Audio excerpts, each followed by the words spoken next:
رب العالمين، والصلاة والسلام على سيدنا محمد سيد المرسلين وخاتم النبيين، وعلى آله وأصحابه الطيبين الطاهرين، ومن اتبعهم بإحسان إلى يوم الدين. وأشهد أن لا إله إلا الله وحده لا شريك له، ولا شبيه ولا مثيل له، ولا ضد ولا ند ولا جسد ولا صورة ولا أعضاء له. كان الله ولا مكان، فهو الآن على ما عليه كان. فلا تضربوا لله الأمثال، ولله المثل الأعلى. تنزه ربي عن الجلوس والقعود، وعن الحركة والسكون، وعن الاتصال والانفصال. لا يحل فيه شيء، ولا ينحل منه شيء، ولا يحل هو في شيء، لأنه ليس كمثله شيء. مهما تصورت ببالك فالله لا يشبه ذلك. ومن وصف الله بمعنى من معاني البشر فقد كفر. وأشهد أن سيدنا وعظيمنا وقائدنا وقرة أعيننا محمدا عبد الله ورسوله، ونبيه وصفيه وحبيبه وخليله، أرسله الله هدى ورحمة للعالمين، هاديا ومبشرا ونذيرا، وداعيا إلى الله بإذنه سراجا وهاجا وقمرا منيرا. اللهم صل وسلم وأعظم وأنعم وأكرم على هذا النبي الكريم سيدنا محمد خاتم النبيين، كلما ذكره الذاكرون وغفل عن ذكره الغافلون. الصلاة والسلام عليك يا سيدي يا رسول الله. الصلاة والسلام عليك يا سيدي يا حبيب الله. الصلاة والسلام عليك يا سيدي يا عظيم الجاه. أما بعد، فنذكر أنفسنا بإخلاص النية لله تعالى في حضور هذا المجلس، مجلس علم الدين. I praise Allah, I glorify Him, and I thank Him for all the blessings that He gives without Him being obligated. And I ask Allah Ta'ala to raise the rank of our beloved Prophet Muhammad Sallallahu Alaihi Wasallam and to protect His Muslim nation. I testify no one deserves to be worshipped except Allah, the one without a partner, the one without an equal, the one without a similar, the one who is unlike anything in the universe, and nothing in the universe is like Him. He has no father, no mother, no sister, no brother, no son, and no daughter. He exists without time and place because He is the creator of time and place. He does not reside above the throne, and He is not attributed with fatigue like the Jews say. Our Lord is glorified beyond any imperfection that the non-Muslims attribute to Him. Whatever you imagine in your mind, Allah Ta'ala does not resemble that, and whoever attributes an attribute of the creations to Allah is outside of Islam. And I testify that Muhammad Sallallahu Alaihi Wasallam, the son of Abdullah, the son of Abdul Muttalib, the son of Hashim, the son of Abdul Manaf, from the tribe of Quraysh, is the best creation of Allah and His final prophet and messenger sent to all humans and jinn, and He is truthful about everything He conveyed of the revelation. Thereafter, we remind ourselves to have a sincere intention for the sake of Allah in attending the session of Islamic knowledge, because having a sincere intention is a requirement to get the reward. So the Muslim, whenever he does a good deed, he has to have a sincere intention for the sake of Allah to get reward for that good deed. The reward is defined as the compensation that the Muslim receives in the hereafter for the good deeds that he did in this life among what makes him happy. An example of the reward that is guaranteed to the righteous Muslim in the grave is that his grave is expanded approximately 105 feet by 105 feet, and his grave is illuminated with a light similar to the light of the full moon, and the fragrance of paradise will be present in the grave. The sincere intention means for the Muslim to do the good deed, seeking the acceptance of Allah only, and not the praise of the people. So alhamdulillah, we are grateful to Allah that He has guided us to Islam. Because being Muslim is the biggest obligation, the most important obligation, and it is the greatest endowment. It is the best blessing. And so we are thankful and happy that Allah Ta'ala has made our hearts open to Islam, and has made our hearts accepting of Islam, and has made our hearts firm on Islam. And we are grateful and thankful to Allah that He has facilitated for us to have access to the authentic knowledge of Ahlul Sunnah wal Jama'ah, which is verified by the connected chains of narration. Because the knowledge of Ahlul Sunnah wal Jama'ah is the key to paradise, and the knowledge of Ahlul Sunnah wal Jama'ah is the life of Islam. So we're going to continue on with our subject matter, with our book. It's called Collection of Goodness. It is a compilation of lessons that were given by a legitimate, true scholar of Islam, not what nowadays people, they easily throw around that title. If someone formally studies in a so-called Islamic university and they get a bachelor's degree in supposedly Islamic studies, then automatically they are viewed by the people as scholars and imams and things like that, just as a title. But the reality is that inside of the Islamic law, there is a specific definition for the categorization of a scholar. And there's different levels, as we've mentioned in the Wednesday class that's specifically about the Islamic law, that there are levels of students and levels of scholarship. So the first level of scholarship is called the naqala. It's an Arabic term referring to the transmitters of a madhab, an Islamic and a school of thought, which is a specific framework that a certain scholar is allowed to have. So that's the first level, the one who can convey that entire madhab to the next generation. That's the first level. The second level is the one that he is beyond the transmitter. He is someone that within that framework he can give weight to one saying over another saying for that imam inside of that framework.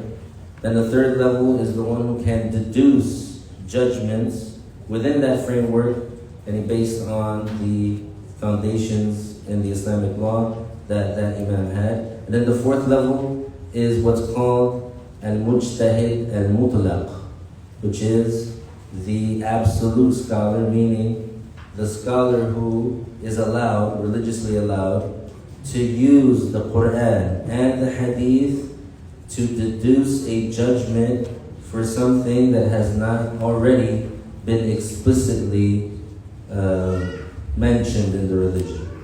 So this is what is called a mujtahid. Like al-Imam al-Shafi'i, like al-Imam Malik, like al-Imam Abu Hanifa, like al-Imam Ahmad ibn Hanbal, like, for example, Abu Bakr and Umar and Uthman and Ali. These Muslims who reach to that level of knowledge, plus the other conditions that are necessary in order for that person to be categorized as a mujtahid. So this scholar, that this book is a compilation of his lessons. He is considered a mujtahid by some, and he is considered a hafidh. But in any case, he's a legitimate scholar, not like someone that graduated from a 4-year university and has a degree supposedly in Islamic studies. a legitimate scholar who was raised by scholars, and he walked through the path of the traditional scholarship in Islam. Born in 1905, deceased in 2008 of the Common Era. So he lived over 100 years and was born like at the turn of the century. And he is considered to be the renewer of his century. So he is a well-known imam, an ocean of knowledge. And so throughout the years, since he dedicated his life to teaching, he would teach young and old, far and wide, rich and poor, black and white. He would teach on the sidewalk. He would teach, for example, in the back of a cab, if he was on an airplane, if he was wherever he was, if he was at the doctor's office, he would go in for a doctor's appointment. He would give knowledge to the people that he comes into contact with. So this is a compilation of his lessons that he has given in public that were witnessed by large numbers of people, and his direct students. They took handwritten notes, and then these handwritten notes were consolidated and they were published in Arabic, and then it was translated into English. So this compilation of lessons, it covers a wide range of subject matter, and since it's coming from a scholar, the style and the flow of the class, you can see that it is someone who is an expert and someone who is highly qualified. So that's what we're reading from. Whoever has a copy of the book, we're on page 52, and we're starting with lesson number 9. So we finished lesson number 8 last time. So we're going to continue with lesson number 9, and it's titled Good Manners and the Categorization of Innovation. So the subject matter of this class, given by that scholar, is good manners. So he's going to talk about good manners and what they are and what they are defined as. Because many Muslims, they say the word good manners, good manners, good manners, but what is actually good manners? What does it mean to have good manners? And then he also delves into what is an innovation, this categorization, this title, innovation, what is it, the definition of it, and the details that pertain to it. So that's what, inshallah, we'll cover today. The author, rahimahullah, said, this lesson was given by the Hafiz, the scholar of fundamentals of the creed, Shaykh Abdullah, the son of Muhammad al-Abdali. May Allah have mercy upon him, on the 9th of Jumad al-Ula in the year 1398, and after the Hijrah. So right now, what year are we in? Who knows? All my young ones. 1445. 1445. So it's been 1,445 years since the Prophet ﷺ migrated from Mecca to Al-Medina. That's why it's known as the Hijri calendar, because it's based on, when we started counting, is based on when the Prophet ﷺ migrated from Mecca to Al-Medina. So when that happened, how many years, just as a quick Q&A, how many years from when the Prophet ﷺ received the revelation until he migrated to Al-Medina? Also looking at my young folks here. But anyone can answer. And online, you just have to put it in the chat if you know. You already answered. Go ahead again. 13. So 13 years from when the Prophet ﷺ received the revelation, which was when he was at the age of 40, and then 13 years later, he was ordered by Allah to migrate to Al-Medina. So from there, later on, after the death of the Prophet ﷺ, and after the death of Abu Bakr, radiallahu anhu, our Master Umar, the second Caliph, he decided that the Muslims, they should keep a chronological record, and using a system of counting the years that they come up with, that the Muslims come up with. So they decided and they settled, and of course with the there was counsel taken, and the companions, they talked about it, but they finally settled on counting from when the Prophet ﷺ migrated from Mecca to Medina. So how many years ago was this class? The Shaykh, rahimahullah, he gave it in the year 1398 after the Hijrah. And we're now in the year 1445. All my mathematicians out there, quick math. 47, alhamdulillah. So that was when this lesson was given, 47 years ago. Allah Akbar. I wasn't even born yet. And it explains about the virtue of having good manners and being patient with the harm of people, along with talking about the innovation and its categorization into good and dispraise. This lesson was heard from him, and from that Shaykh, by a Shaykh Samir, the son of Sami al-Qadhi, who is still alive today and is one of the prominent and close students, and the student, when I mean a student of a scholar, and he's someone who was with them like all the time, and was with them in private, with them in public, followed them around wherever they went, and took a lot of knowledge from him. So he's one of his top students. And Shaykh Nabil, the son of Muhammad al-Sharif, rahimahullah, hafidahullah, also one of his top students. He actually, since a boy, he was learning with that scholar. And he's still alive today. So, and basically, this information can be verified, and that chain, and between me and the Shaykh is these Shaykhs, and so that chain is still fresh. It's a fresh chain. So Shaykh Abdullah, may Allah have vast mercy upon him, said, all praise is due to Allah, the Lord of the universe. To him belong the endowments and proper commendations. May Allah raise the rank of our Master Muhammad sallallahu alayhi wa sallam and his Muslim relatives, and protect his nation. Thereafter, certainly, Allah revealed in his clear book the verse in Suratul A'raf, خُذِ الْعَفْوَ وَأْمُرْ بِالْعُرْفِ وَأَعْرِضْ عَنِ الْجَاهِلِينَ. So this ayah is a command, and it's ordering certain matters. We're going to explain what each of those matters are. وَأْمُرْ بِالْعُرْفِ. The urf is obviously Arabic term, is al-ma'ruf. So the meaning of al-urf is al-ma'ruf. And what is al-ma'ruf? What is the definition of al-ma'ruf?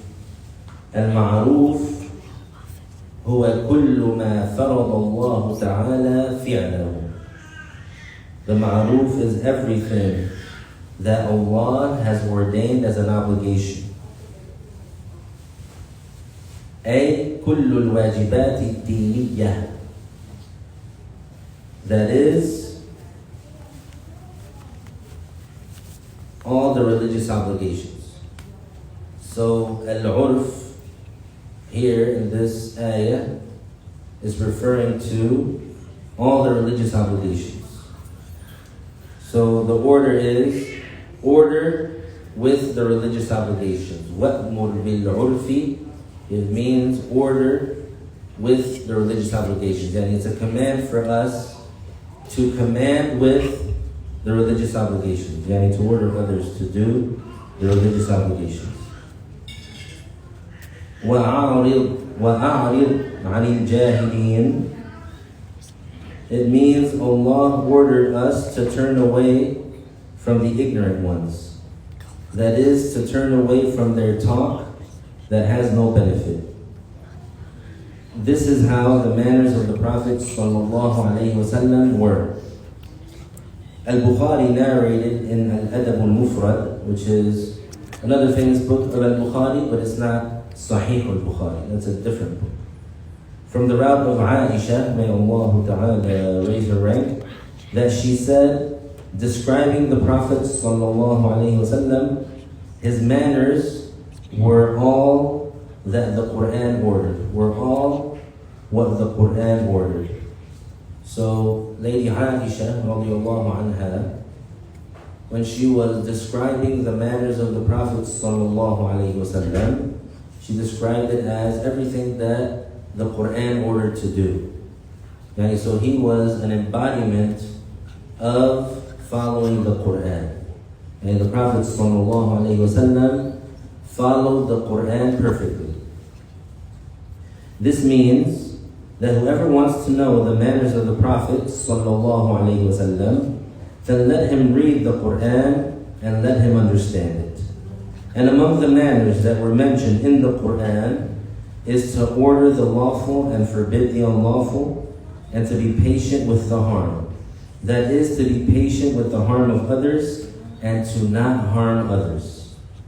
So we've mentioned in previous classes the definition of husnul khuluq, which is the Arabic term referring to good manners.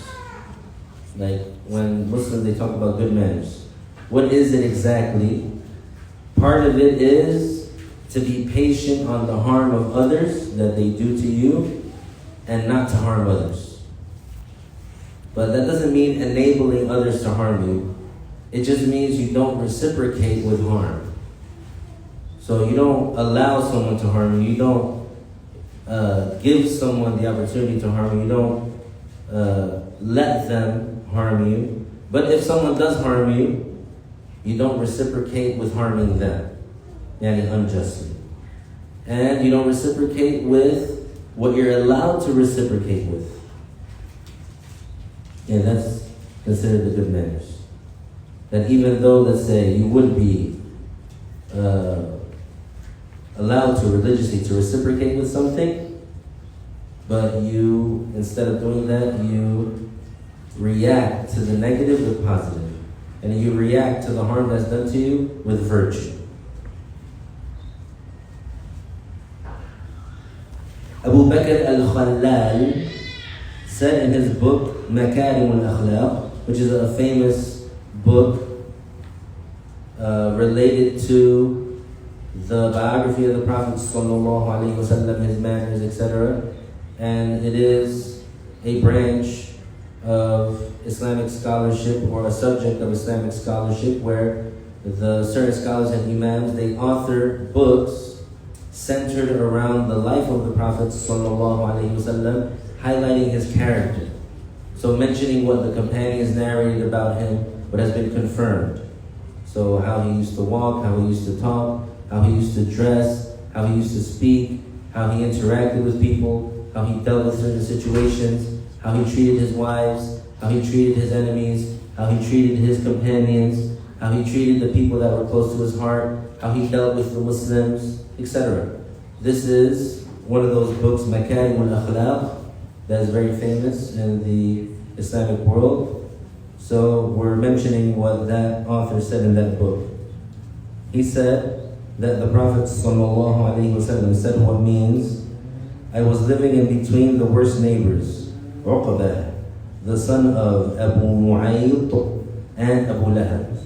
So this is the Prophet ﷺ talking about his own situation, living with neighbors such as Uqbah, which was the vilest, lowest life idol worshiper of that time.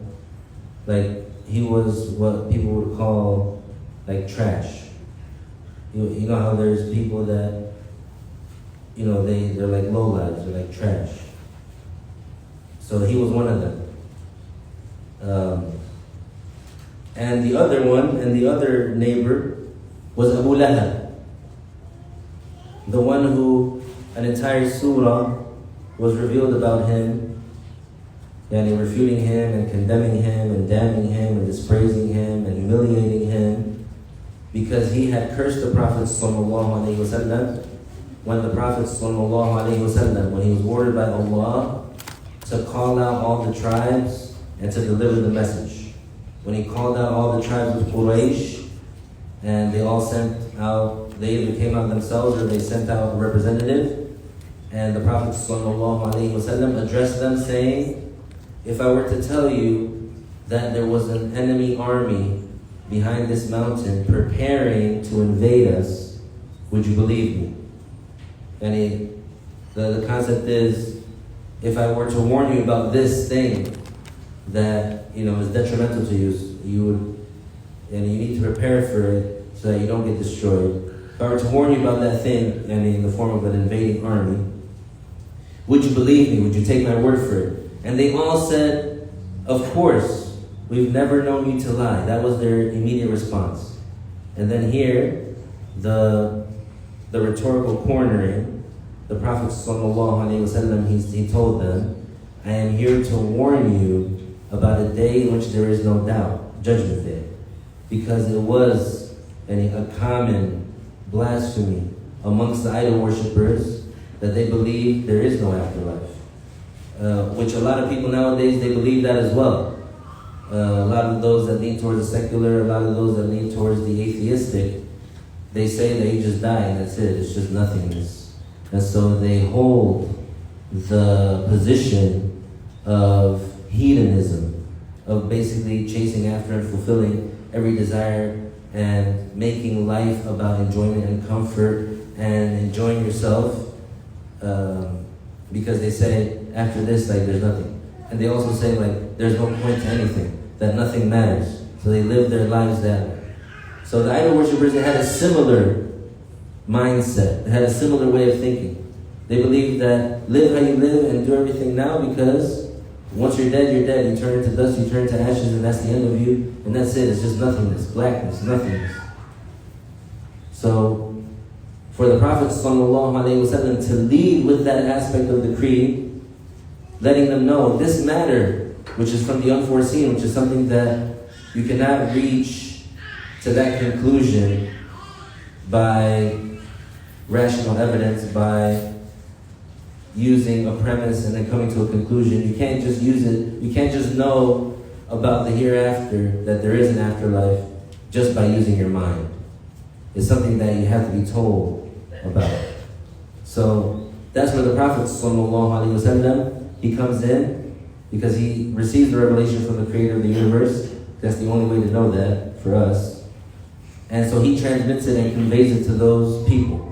And so based on his credibility of, do you believe me or not, do you take my word for it, is what's going to determine those people succeeding and believing and being saved. So he said, I warn you of a day in which there is no doubt, Judgment Day. Meaning you have to believe in this creed. You have to believe in what Islam says. And so when he said that, what happened? His own uncle, Abu Lahab, his own uncle, the brother of his father, in front of everyone, the whole tribe, the whole community, he said, may your hands perish. And he insulted the Prophet ﷺ. He said, may you perish. He said, and he kind of saying damn you, is this what you called us out here for? May you be destroyed. Is this what you called us out here for? That's what Abu Lahab said. So Allah Ta'ala, and he revealed Surah Al-Masad about Abu Lahab. That instead Abu Lahab is the one that is destroyed and is going to perish. And his wife too, because she was evil as well. She was one of the most wicked enemies of Islam. But the reason that this is enormous and huge is because Abu Lahab and his wife, they were both condemned to hell, to die as non-Muslims while they were alive. So Allah Ta'ala revealed about them that they're never going to become Muslim, and because of that they're going to die and go to hell forever. So, and Abu Lahab never became Muslim, and neither did his wife. If supposedly they wanted to debunk that Prophet Muhammad ﷺ is a messenger, that he's receiving the revelation from God, then all you would have to do is embrace Islam to contradict what they did. So that's who the Prophet's neighbor was, Uqba and Abu Lahab. He was living in between them. Subhanallah. One of the biggest enemies of Islam. Uqba was known as a low life and he was vile. He was vile.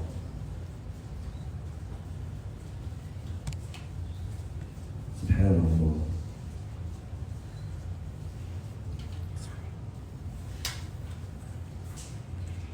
And I'm doubting right now from what I recall, but I think Uqba, he's the one who spit in the Prophet's face.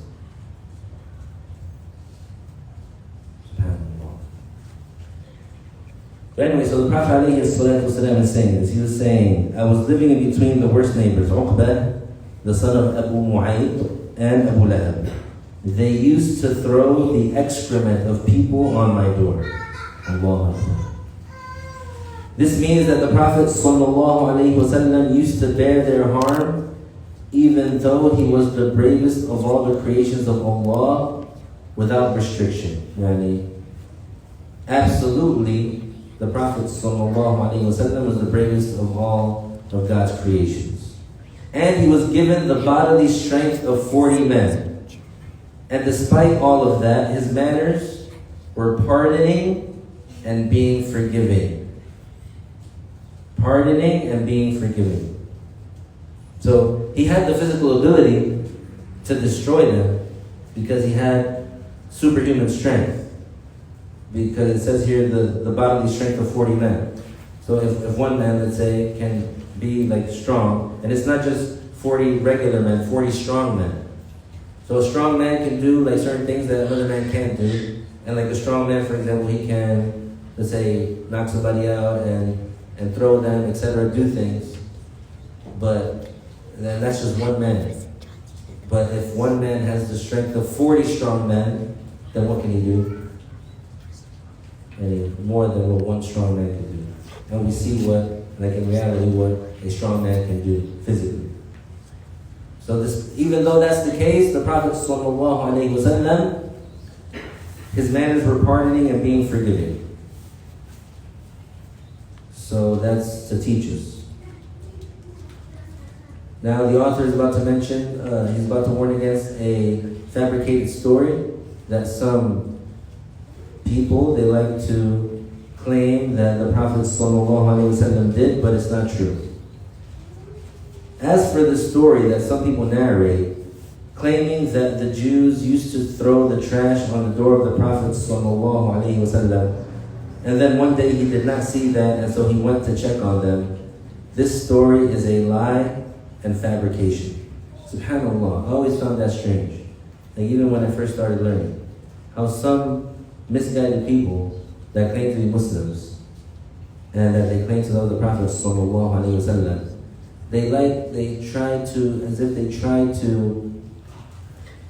picture the Prophet ﷺ like in a meek way, like a weak way. It's very strange.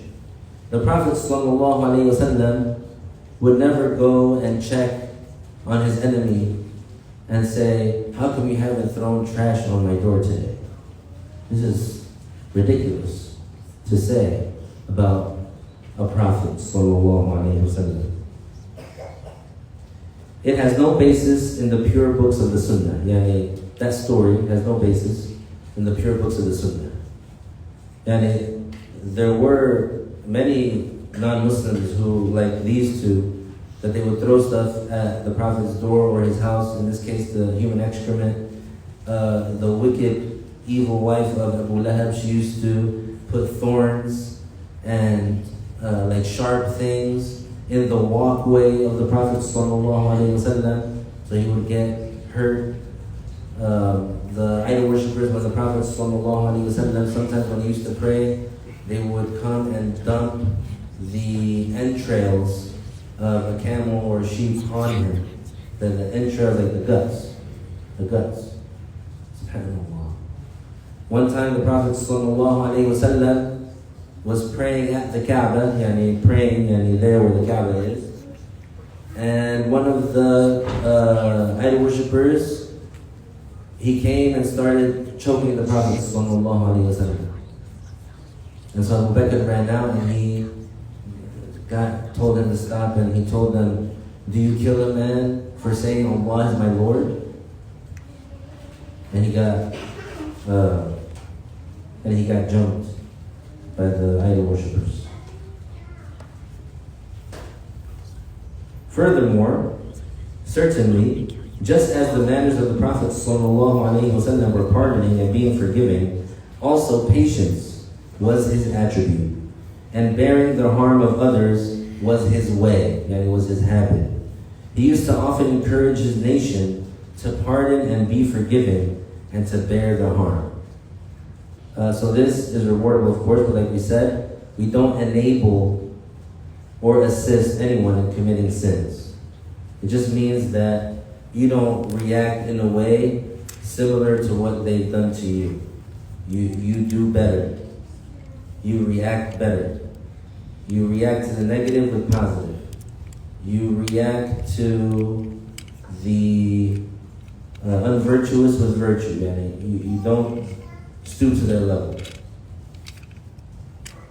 The Prophet ﷺ said in a hadith, and this is one of those hadiths that it shows the great reward of having good manners. He said in the hadith, مَا شَيْءٌ أَثْقَلَ فِي الْمِيزَانِ أي في ميزان الآخرة الذي يوزن به أعمال العباد من حسن الخلق. يعني هو نسبي، ما شيء أثقل في الميزان يعني بعد ترتيب ما هو أحسن وما هو أعلى من الحسنات، ليس على الإطلاق. يعني من أثقل ما يوزن في الميزان، من أثقل ما يوزن في الميزان حسن الخلق. So the Prophet ﷺ, he said in the hadith that means there are very few deeds that are weightier in the scale, that is, in the balance of the hereafter, in which the good deeds of the slaves are weighed, than good manners.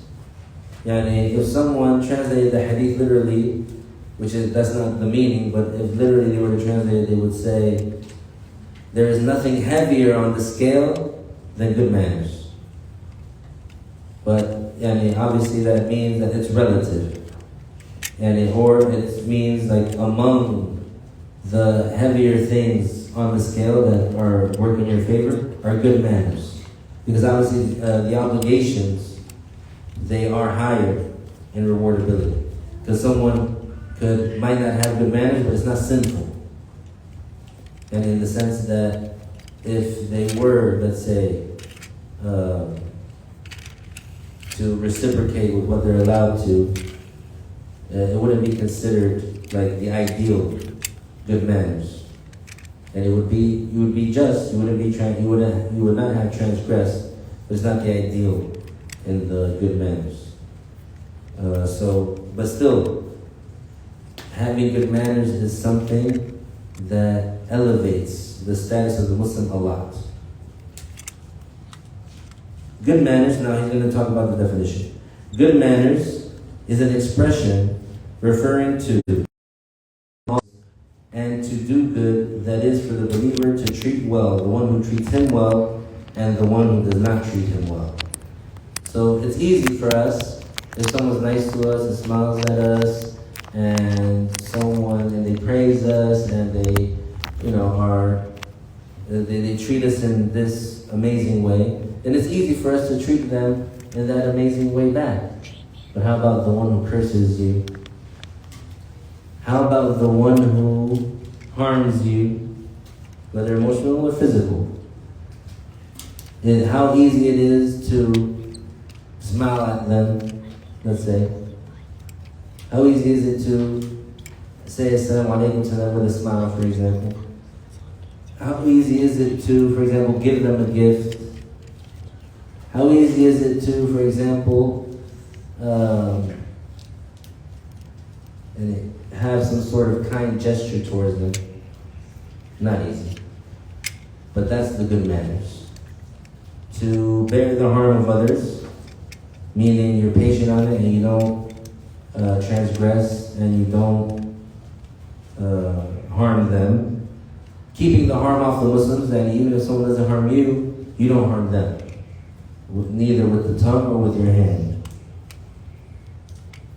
and to do good to the one who does good to you and the one who does bad to you. That's the definition of good manners. The Shaykh rahimahullah continued saying, we have been made to narrate in the authentic confirmed hadith of Ibn Hibban from the route of Abdullah, the son of Umar, from the Prophet sallallahu alaihi wasallam that he said, ليس الشديد من غلب الناس ولكن الشديد من غلب نفسه.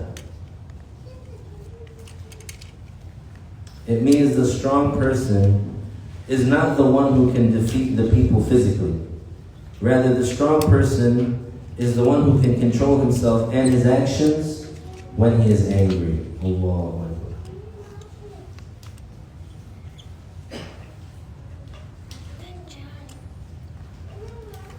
And there is no etiquette better than the etiquette of the Prophet sallallahu alaihi wasallam.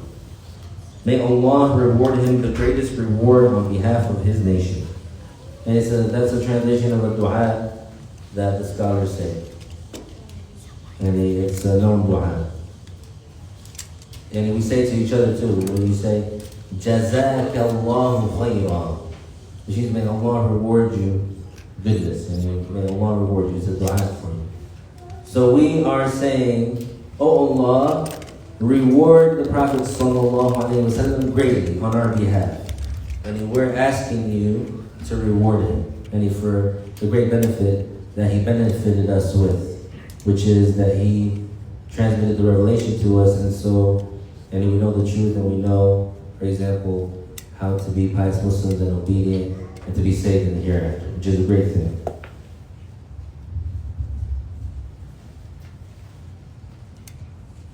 Then the Shaykh rahimahullah, he said, certainly, getting oneself used to bearing the harm of others is a means to reaching the lofty ranks.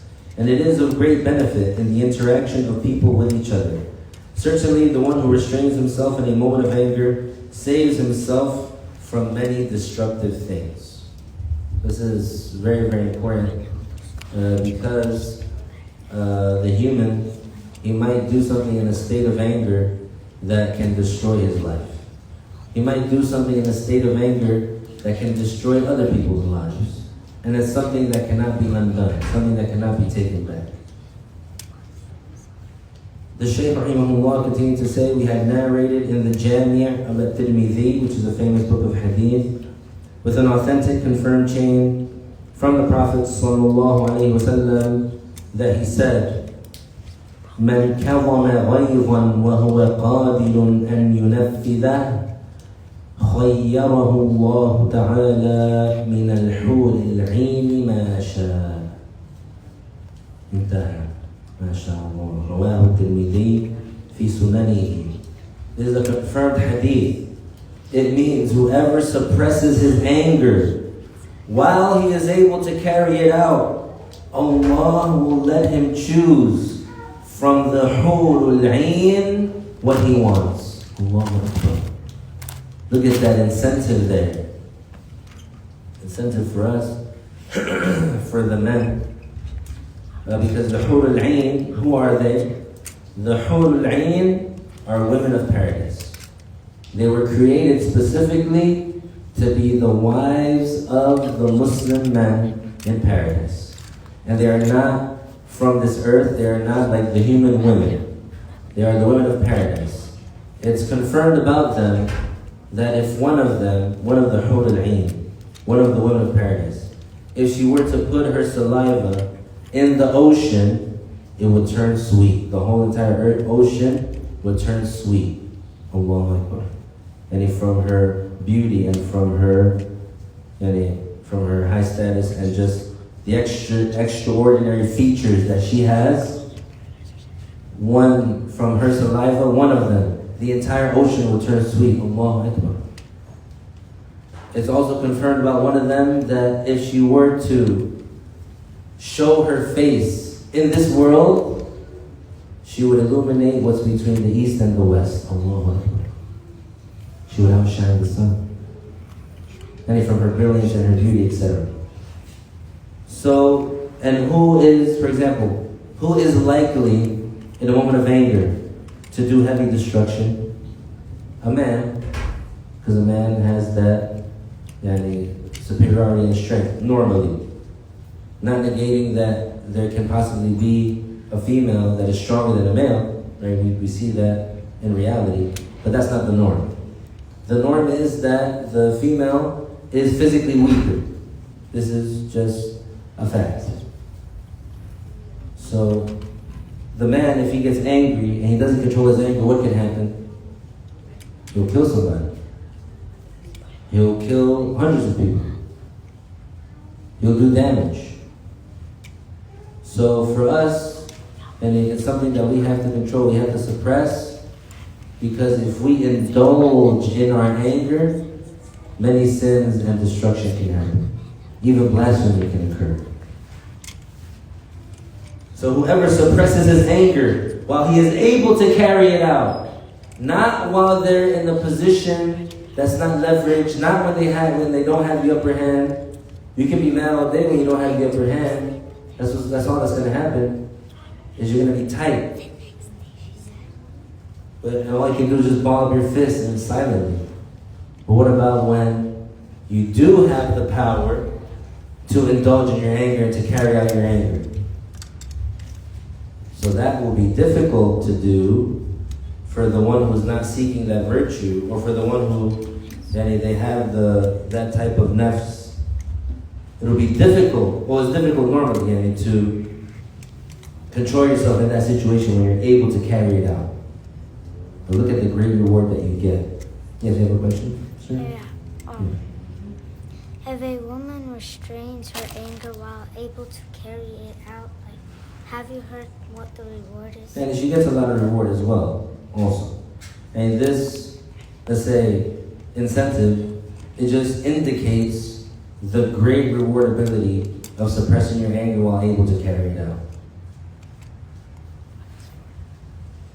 The Shaykh rahimahullah continued to say, how many people do not perform a lot of optional recommended prayers, nor a lot of optional fasting?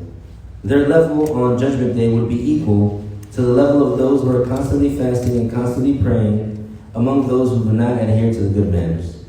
So another way to show the great rewardability of the good manners is this fact, which is the Prophet ﷺ, he informed us that if there is a Muslim who adheres to good manners, and he has this quality, he has the good manners, but he does not do a lot of optional fasting or a lot of optional prayers, he will have the status as if he was someone who constantly prayed optional prayers and constantly fasted optional fastings, who did not have good manners. So if you had a Muslim that didn't have good manners, but he fasted a lot of optional fasting, and he prayed a lot of optional prayers, him and the Muslim who has good manners, who does not pray a lot of optional prayers and fast a lot of optional fasting, would have the same level. And to the extent that the Prophet ﷺ, he said, the one who has the good manners, he reaches the level of the one who's constantly praying and fasting. And he's the one who does a lot of optional prayers and a lot of optional fasts. Hence, the one who is able to fulfill all the obligations and refrain from all the sins is among the best of the creations, even if he had a little amount of effort in doing the optional deeds. So the little amount of deeds that comply with the methodology of the Prophet ﷺ is better than the large amount of deeds that do not comply with what the Prophet ﷺ came with. And so here the Shaykh rahimahullah is pointing out that the priority goes to being pious.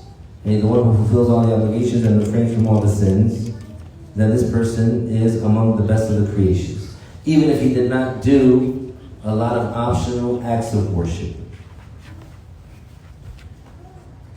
Because the main thing, the most important thing, is for whatever you do, whatever action that you do, whatever word that you say, whatever intention that you have, whatever active thought that you have that's produced by you, that is in compliance with the Islamic law, that goes with the Islamic law, that is sanctioned by the Islamic law, then that person is good. And that person, he is safe. That person, he is greatly rewarded. So if someone, the deeds that they do, even though they're not a lot, but they're in compliance with the Islamic law, then this is better than the large amount of deeds that do not comply with what the Prophet ﷺ came with. Meaning, isn't there a situation where there's a person who's ignorant, they didn't learn, and they think that they're saying dhikr, but they're mispronouncing the name of Allah. They either say Allah, or they say Ah, or whatever other mispronunciation, and they think that they're saying like 1,000 worth of dhikr. But with each time that they mispronounce the name of Allah, even ignorantly, they get a sin. While the one who he learned, and he does say the dhikr properly, he says La ilaha illallah, or he says Allah, Allah, with the proper pronunciation, even if he just says it 50 times, or 10 times, or 25 times, or 100 times, compared to the 1,000 times that that ignorant person mispronounced the name of Allah, he has way more reward. Because that other one, all he did was accumulate sins. Why? Because what he was saying that he thought was dhikr was not in compliance with what the Prophet ﷺ came with. We have been made to narrate from the hadith of Al-Hasan al-Basri, Mursalan, means without mentioning anyone in the chain between him and the Prophet ﷺ, that a little amount of deeds done in compliance with the methodology of the Prophet ﷺ is better than a lot of deeds done in bid'ah without complying with the methodology of the Prophet ﷺ. So in that hadith, the Prophet ﷺ, he used the term bid'ah. قليل من العمل في سنة خير من كثير في بدعة. يعني أن الإنسان إذا عمل قليلا من العمل الصالح على وفاق ما جاء عن رسول الله صلى الله عليه وسلم فذلك خير من الذي يجتهد يعني يبذل جهده في كثير من الأعمال من غير مراعاة موافقة ما جاء عن رسول الله صلى الله عليه وسلم. أكيد لأنه إذا عمل عملا لم يوافق ما جاء به الرسول صلى الله عليه وسلم لا يكون مقبولا. فمهما عمل من هذا العمل الفاسد لا يكتسب حسنات. لا يعني في يوم القيامة لا يكون في كفة الخير الحسنات، في كفة الحسنات لا يكون هناك هذا العدد الذي هو قد ينتظره، لأنه ظن بنفسه أنه عمل عملا صالحا كثيرا، لكن بسبب جهله جاء بهذا العمل فاسدا على غير ما جاء به الرسول صلى الله عليه وسلم. هذا معنى في بدعة، في غير ما جاء به الرسول صلى الله عليه وسلم، في غير ما يوافق الشريعة.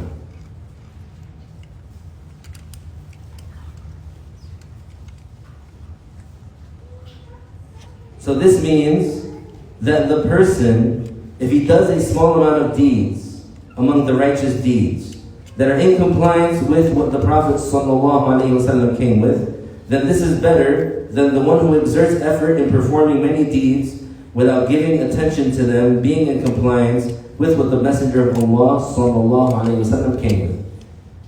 And like we said, the one who does, let's say, 100 times dhikr, but he does it the right way, he's going to get more reward than the one who does 1,000 times supposed dhikr, but he did it the wrong way.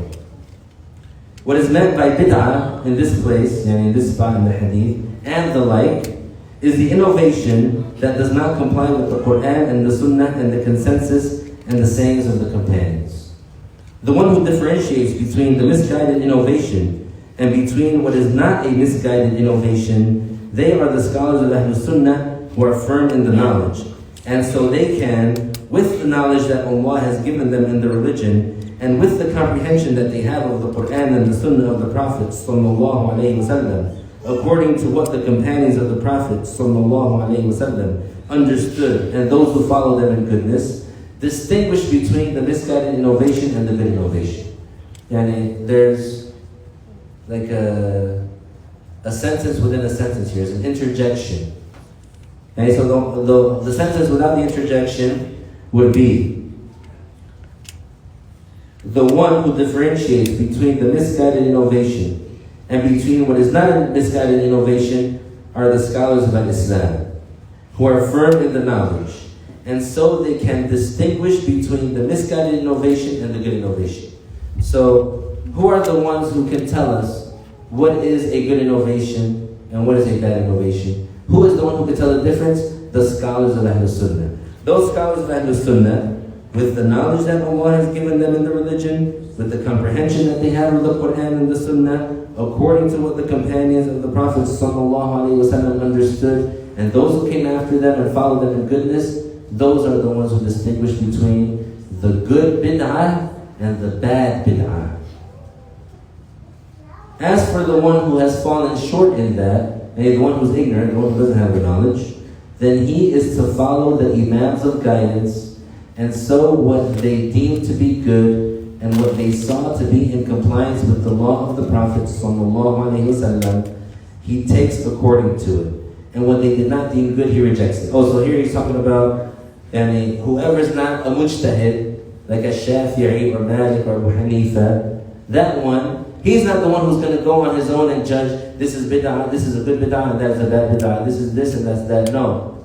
Because we have people like that nowadays, who are called the Wahhabis, who is an obligation to warn against them because of the misinformation that they spread about Islam, and because of their misguided creed, which is a blasphemous creed, because they believe that Allah is established on the throne, and whoever believes that is a non-Muslim. So these people, they say about everything that they don't like, this is a bid'ah. And they mean by that, it's bad, it's an innovation, it's a bad innovation. They say that it's misguided. But they're not the ones who are qualified to judge that. Who are the ones who are qualified to judge that? The imams of Ahlul Sunnah. So we go by what they say. The Imam al-Muttalibi, the Qurashi Muhammad, the son of Idris al-Shafi'i, may Allah accept his deeds. He said, the bid'ah innovation is of two types: the misguided innovation and the guided innovation. And the misguided bid'ah and the guided bid'ah. The misguided bid'ah innovation is what does not comply with the Quran and the Sunnah and the consensus and the sayings of the companions. So that's how we judge if something is a bad bid'ah. So this here, the point of this here is to show you and to tell you that bid'ah is not just one thing. So you can call something a bid'ah and it'll be a good bid'ah. So bid'ah doesn't necessarily mean bad. Although, religiously, it's usually referring to something bad. But bid'ah in itself, it just means something new, an innovation, something that was done without a prior precedent. So if that applies to something within the Islamic context, yani something that the Prophet ﷺ didn't do, something that the companions didn't do, something that the Muslims didn't do before that, what's the judgment of it? How do we know if it's good or bad? We put it on the scale of the religion. We put it on the scale of the Islamic law. If it's in compliance with the Islamic law, we say it's good, even though it's new. If it's not in compliance with the Islamic law, then we say it's bad. So we don't just judge it as bad because it is new. That's where the misguidance is. And this is the proof. And Imam Shafi'i, who is qualified to make that judgment, he explained that. The Prophet himself, ﷺ, made it valid for the people of knowledge from his nation to innovate what they see in compliance with the book of God, and with the Quran, and the Sunnah of his Prophet ﷺ. And we have a hadith too, where the Prophet ﷺ literally says, whoever does a good innovation, a good bid'ah, in Islam, then he gets the reward. Whoever does a bad innovation in Islam, he gets the sin. He said, من سن في الإسلام سنة حسنة كان له أجرها وأجر من عمل بها لا ينقص من أجورهم شيء ومن سن في الإسلام سنة سيئة كان عليه وزرها ووزر من عمل بها لا ينقص من أوزارهم شيء. This is narrated by Muslim and others.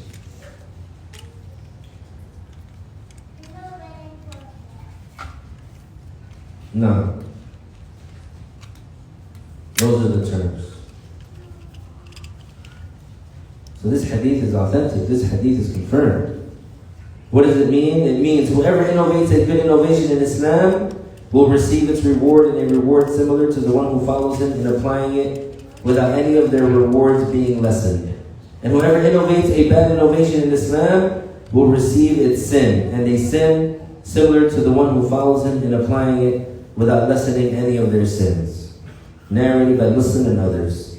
So everything that the scholars from among the people of truth, from Ahlul Sunnah wal Jama'ah, those who know about the specific and the general, the unrestricted and the restricted, the abrogating and the abrogated, and what is beyond that, what those people saw in compliance with the law revealed by Allah, then it is included in the saying of the Prophet sallallahu alaihi wasallam, whoever innovates in Islam a good innovation, then he will receive its reward. And those scholars who are qualified to make that judgment, they're the ones who determine that and who distinguish that good innovation between, and the difference between the good innovation and the bad innovation.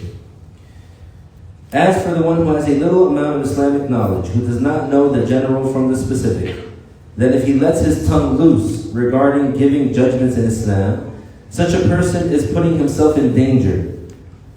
And because the one who gives a religious ruling without knowledge, without knowing that, without having acquired that, without having a connected chain of transmission with that, and without it being something that they learn from someone who learned from someone who learned from someone, connected back to the Prophet sallallahu alaihi wasallam, that person gets a sin, an enormous sin, even if he coincidentally said what was correct. So someone, let's say, asks another Muslim, someone asks a Muslim about the meaning of an ayah in the Quran. And that person, without knowledge, meaning without having acquired that, having that passed on to him, he says what the meaning of that ayah is. Even if it's correct, even if what he says is correct, he gets a sin. So the ignorant person is putting himself in danger because he's acquiring sin, and through his ignorance he might say something that contradicts the religion, and as a result he would exit from Islam. And if in certain cases, in many cases, among the good innovations is the addition of the adhan for the Jumu'ah prayer, which was added by Uthman, the son of Affan, and that did not exist during the time of the Prophet sallallahu alaihi wasallam, nor during the time of Abu Bakr nor Umar. Rather, there was only one adhan, and Uthman chose during his time to add another adhan. The companions judged it as good, and none of them objected to that, and then it remained accepted among the nation until this time of ours. Intaha wa subhanallahi walhamdulillahi rabbil alameen. And that is where this great Shaykh and great scholar, he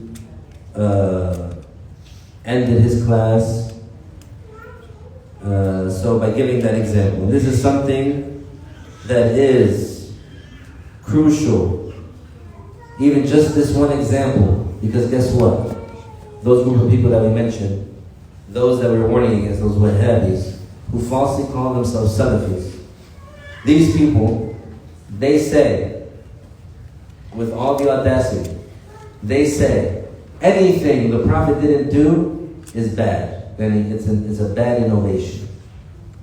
So automatically, obviously, you see that their statement is wrong immediately. Because if it were the case, which is not the case, the Prophet ﷺ never said that. He never said, anything that I didn't do is haram. He never said that. Nor did any companion say that. Nor did any Imam of Ahlul Sunnah say that. Ever. But if it, according to that, that means everything that, let's say, transpired after the Prophet ﷺ passed away, or everything that even that he didn't do in his life during his lifetime, that it would be forbidden for someone else to do it. So based on that, and according to them, that would lead to saying electricity is forbidden, technology is forbidden, cars are forbidden, because the Prophet ﷺ didn't do that, the companions didn't do that, he didn't order us to do that. So according to them. When you mention that to them, usually on social media, and this infuriates them, this bothers them, so do it with the intention of disturbing and bothering and burning the enemies of Islam, because this is rewardable to do. It's rewardable to do it, to make the demons burn in turn of the enemy. So, usually on social media, Twitter, whatever, the moment that they say doing such and such thing is a bad innovation, when in reality it's not, you tell them you need to get off of Twitter because Twitter is an innovation. By the definition of an innovation, Twitter is an innovation. Period. Why? Because the Prophet didn't do it, sallallahu alaihi wasallam. He didn't do it. He didn't. So then what happens, and because this is a rhetorical issue, what happens with that Wahhabi is going to say? He's going to say, oh, I didn't mean that, or we're not talking about that. So now what happens? Don't let him slip, don't let him go away from your grasp. He has to now acknowledge that what he said first is not true. He has to now acknowledge that not everything that the Prophet ﷺ didn't do is haram. He has to leave that now. Because now he's saying there's something the Prophet didn't do that's halal, according to him. He's saying he's excluding Twitter. Oh, so there are things that are excluded from that general statement. Oh, okay, we're on the right track then. So then he's going to say, no, I don't mean about the dunya, which is strange to say. He said, I mean about what has to do with Islam. Okay, let's go there. You mentioned this example. Our Master Uthman literally invented a second adhan. A second adhan. The adhan is supposed to be to indicate and to announce to the Muslims that the prayer time began, so that they can do what? So that they can all make their way where? To the masjid to pray. Men and women. Because the Prophet ﷺ, he said, do not prevent the female slaves of Allah from the masjid. So, and ideally, like in a Muslim community, that announcement would be heard, and what would they do? They would go, start making their way to the masjid. So during the time of the Prophet ﷺ, for the Jumu'ah, when would the adhan be called? It would be called at the start of Dhuhr, when Dhuhr comes in. And then what? And then the people would make their way to the masjid. The speaker, the imam, the khatib sits on the minbar, and the Prophet ﷺ sits on the minbar, and then when he's ready to give the speech, and he gives the speech, he starts giving the speech. And then after it, the iqamah would be called for the prayer. Because after the Jumu'ah, the process of the Jumu'ah is 2 speeches with a pause in between, like a sitting in between. And they have certain intervals, etc., and conditions. And then after the 2 speeches, immediately, without interruption, the prayer. So they call it iqamah. So this is how it was, right? This is how that process was. During the time of the Prophet ﷺ, then after his death, during the time of Abu Bakr, radiyallahu anhu, then after his death, during the time of Umar, which is a long time now. Like the Prophet ﷺ, for 23 years, lived on this earth as a recipient of the revelation, and as a prophet and messenger. And then Abu Bakr, he was the caliph for 2 years, and Umar, He was a caliph for over a decade. I forget the exact number. Anyone remembers? Then our master Uthman was the caliph. During his rulership, he decided to make a second adhan. So that second adhan that he added is when the imam sits on the minbar. This is the adhan.